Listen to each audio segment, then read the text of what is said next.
Hello everybody, welcome to Nature's Lens. This week is a really exciting week. We are joined here with our land manager, Matt Peter, and our honorary naturalist, as always, Jackson. Can you say hi, Jackson? Can you wave? Wave at the camera? That's perfect. Thank you, Jackson.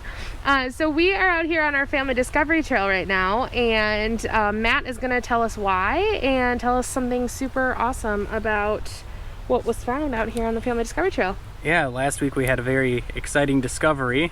What's actually kind of funny about it is that we had some educators that were out here with our summer camp kids, and the kids are the ones that discovered this orchid. And what's really unique about it is that we don't have any current records of this orchid being on our property, so that's very exciting for us.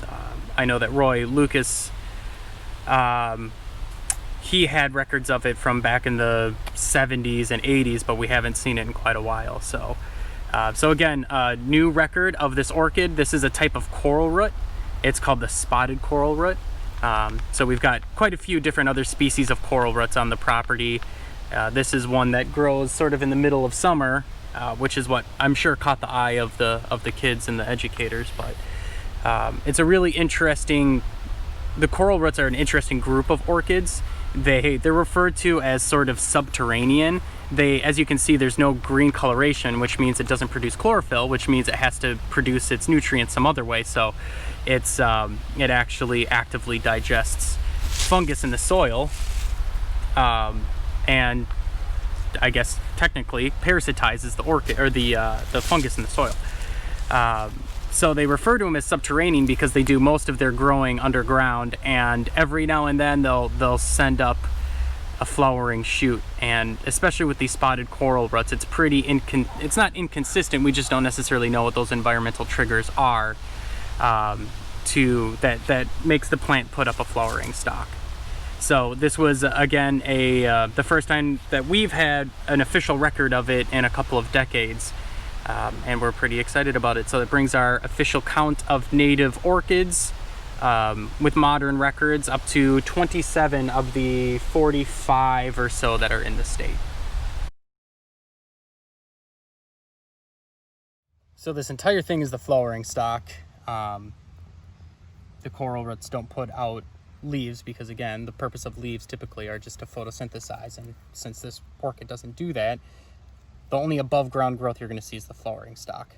So these little guys right here, these are all little individual flowers on the flowering stalk.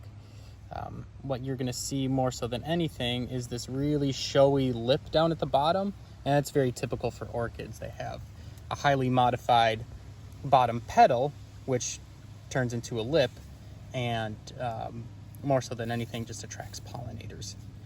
So each one of these individual ones, these are ones that haven't opened up yet. These are all little individual flowers. Pretty small, you can see, compared to the tip of my pinky here. So again, found a new species of orchid that hasn't been recorded on the property, and this is very exciting, especially considering we have groups of, especially led by volunteers, and then volunteers and staff that go out and survey our properties.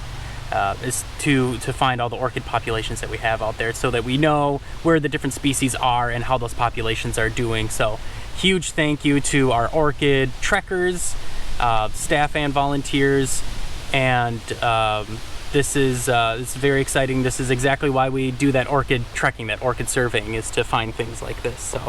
So big thank you to everybody, and thank you for joining us on Nature's Lens.